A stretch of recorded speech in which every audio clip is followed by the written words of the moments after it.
equity versus equality, and I think that the language there is really important. So, you can't go to any school, whether it's private or public, that doesn't have some diversity, equity, inclusion, disclaimer somewhere on the website.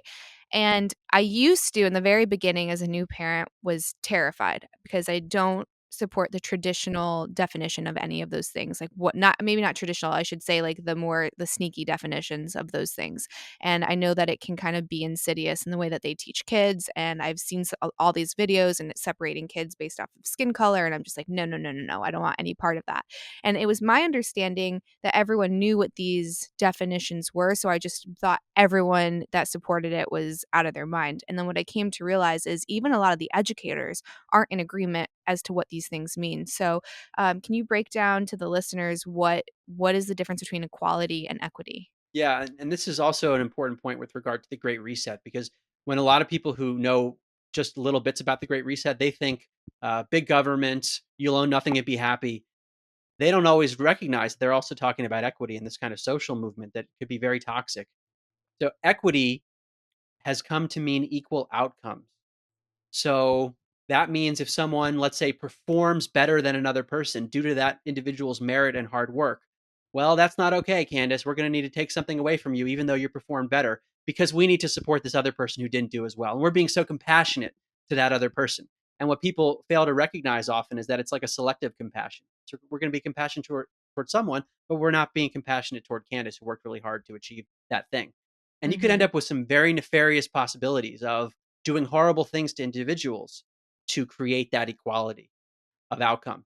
And to me, it goes against nature. I mean, as a spiritual person, I mean, my worldview is that at some level of reality, we are equal. We come from an equal source, let's say, but we exist in a duality where there's variation and there's Mark and Candace and other people, and we're all diverse and unequal, meaning we're different.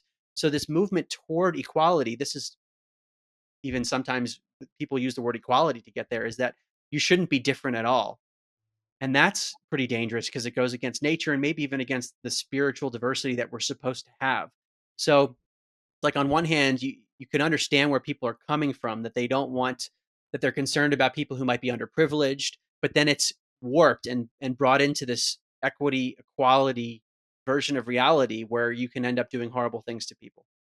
Mhm. Yeah, I agree because it's like you should treat everyone with respect and kindness regardless, and I think that's what a lot of people were thinking or, maybe presenting equality of opportunity, perhaps, but quality of outcome is pretty much you can't guarantee that, and from what I've heard is that in societies that implement that, the equality of outcome, you actually see a really big difference as far as, like, the sex traits when it comes to professional choice, so, like, you'll see more female teachers and more nurses that are female, like, more of those stereotypes kind of show up because of the equality of outcomes, so, like, they're less inclined to maybe deviate from their professional stereotypes, which I'm not sure if that's true or if you know anything about that.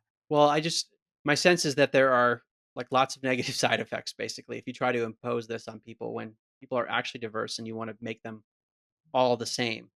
I'm thinking of a quote now from F.A. Hayek, who was a Nobel Prize winning economist, and I'm paraphrasing here.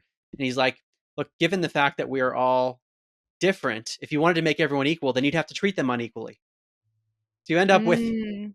you end up with these paradoxes where you can't actually keep things consistent. And like you end up also with an anti-meritocracy where you end up with people who are not qualified for the position who get a position just because you want equality, and then that could actually hurt consumers or it could hurt people that are using that product because they're not getting the best service. And this also relates to the principle of diversity, quote unquote, and inclusion, which again sound nice, but is it really diverse if you're only going to choose people, let's say, of a certain gender or a certain ethnicity or pick your thing? You're including some people, but then you're excluding at the same time.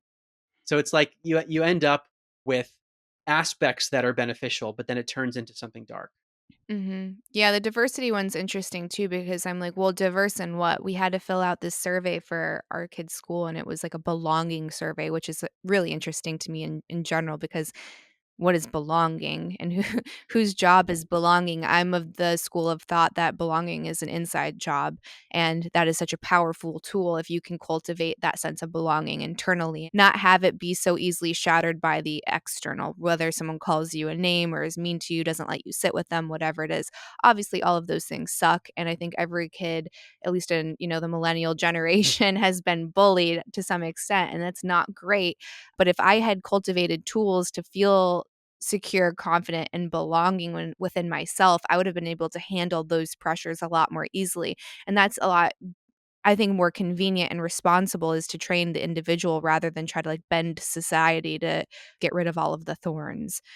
Where was I going to go? Oh, yeah, with diversity. So there's also this thought that like there's nothing more diverse than the individual. Like there's not another Mark out there. There's not another Candice out there. Like you are the ultimate diverse thing compared to anything else. So what are the factors for considering these diversities? And then when you check off those race boxes, so I'm Japanese, Spanish, and Jewish. So, and then my husband is pretty much just Polish, like, he's Polish and Nordic, so he's pretty white, but our kids are, like, this blend of all of these things, and they're blonde with blue eyes, so what do they tick off? Like, their pigmentation and their coloring says nothing about their ancestral history whatsoever, so I think it's a really lazy way to put people in these buckets and not actually dive into their stories and be curious and treat everyone like an individual. We're just trying to say, like, you are, like, I, Candice, am an accurate representation for all women. That's not true at all. There's a great variance. So to just subjugate me to that doesn't seem accurate or responsible. Yeah, often diversity has come to focus on superficial qualities. We don't often hear about diversity of ideology. Mhm. We, especially if you look at academia, I wrote about this in an End to the Upside Down Reset. I have a whole chapter on how there's a lack of ideological diversity in universities, in the entertainment industry, and so forth. And yet, often they're talking about diversity, yet they're focused on these more superficial traits.